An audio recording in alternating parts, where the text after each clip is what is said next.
what's good, Martinez and more? Izzy here with John Valerio and Jara Perez. And in school, we've been learning about refugees, immigration, and migration, while also reading a book called Refugee about three people's stories and their journeys. Us three, we all gathered information from Yemen and the Yemen war and what's been going on there. And yeah. A little backstory about the Yemeni civil war is that it's been ongoing since about 2014, and it's mainly between the Hadi-led Yemeni government and the Houthi armed movement. As time has went on, more and more buildings have been turned to rubble and ash, and more people have had to seek refuge. So Jara, can you explain to me your story and your personal journey? So my story was about a young man named Zulk, who at the time was in Egypt, but originated from Yemen. When trying to get back, since he was on vacation in Egypt, he couldn't because of the war and violence. So, he joined the lottery out of millions of Yemen refugees to try to go to America and seek safety. Out of the 50 refugees chosen, Zulk was one of them. And another question right here, Jariel. Do you know what Zulk is doing now in America? Currently, Zulk is teaching young refugees how to avoid mistreatment and abuse since he saw a lot of that while coming to America, refugeeing. So would you say his journey was a success, and you say he achieved his goal? I would say yes, he achieved his goal because he now teaches a whole bunch of young kids how to avoid danger when refugeeing and has escaped his home country safely and now has a great home. John, can you further explain yours? So my refugee, his name was Muhammad, and he was trapped. And a little backstory. This was about in 2016. He lived in a house, but of course, as the war started, he had to move around a lot, and he was trapped in a hotel room. That was one of the places that he went to. He was trapped in a whole hotel room for 13 days because of airstrikes and rebels surrounding the building. And that was when he went into his bathroom and he sent a cry for help on Facebook.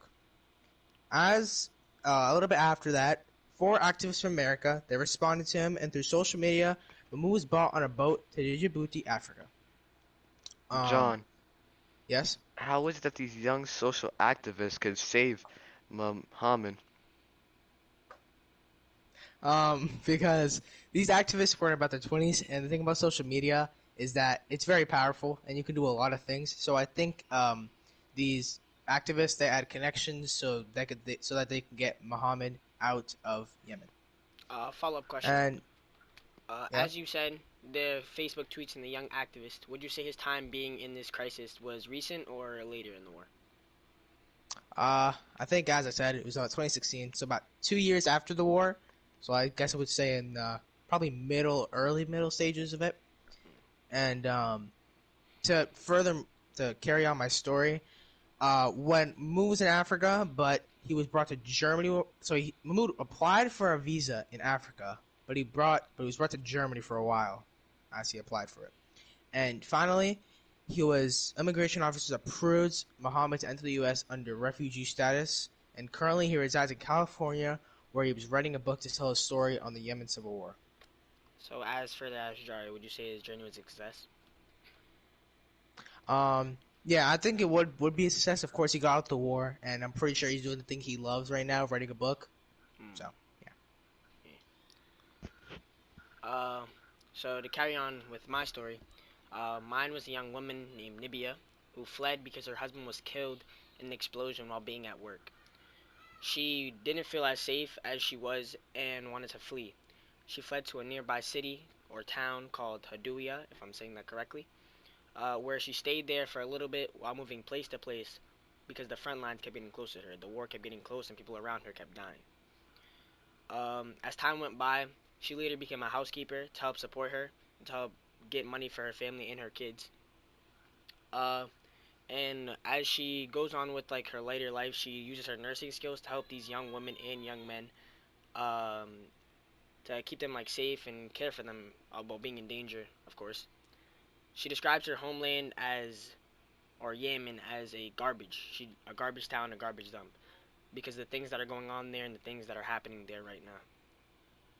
So, I see that Nabiha has a family and all. I just want to ask, do you think Nabiha did the best she could for her family for her current situation?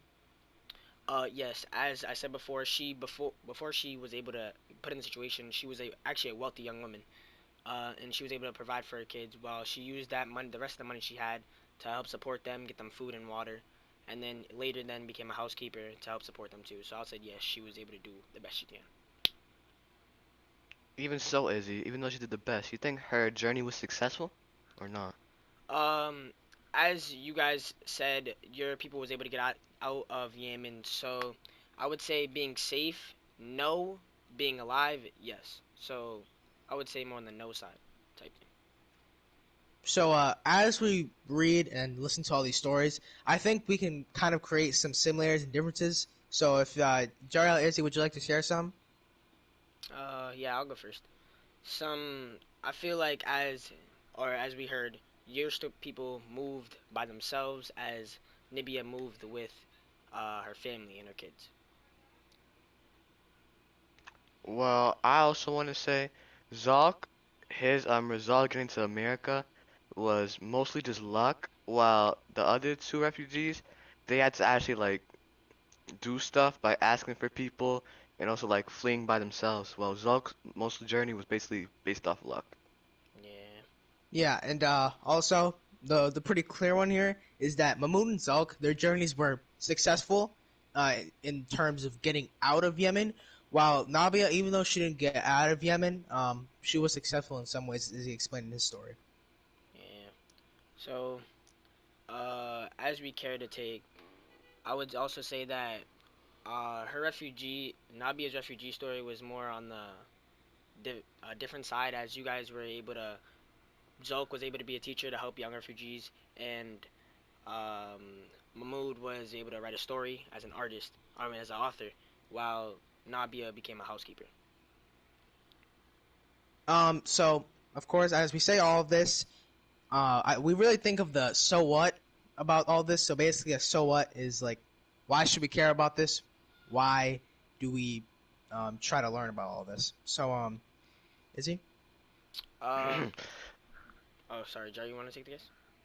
Yeah, so I was gonna say, the so what, this story shows that even though people might barely be successful by getting out of Yemen, people still make major sacrifices. Like in Izzy's refugee story where her husband dies, it just shows that we could help out by like sending people like the military to help refugees escape these wars and Sure, people can sure. stop dying.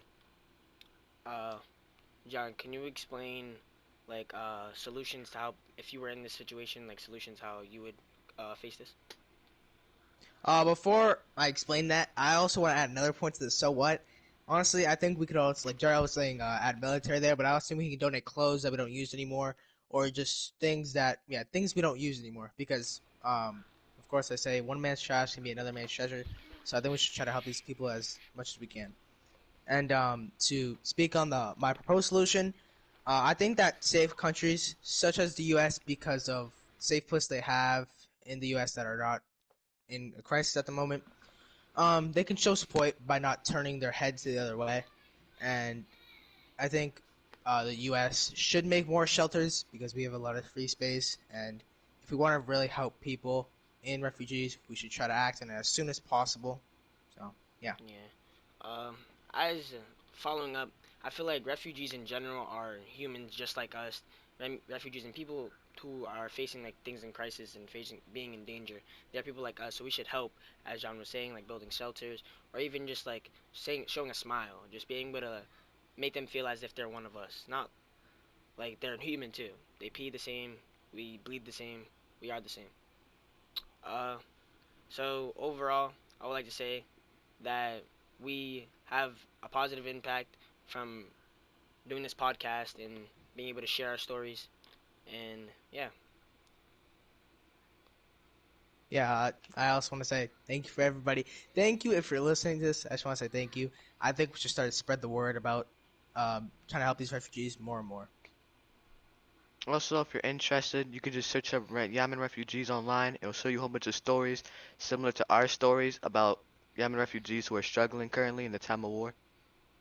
hope all y'all have a great day, and goodbye. Have a great day, gentlemen. Let's go!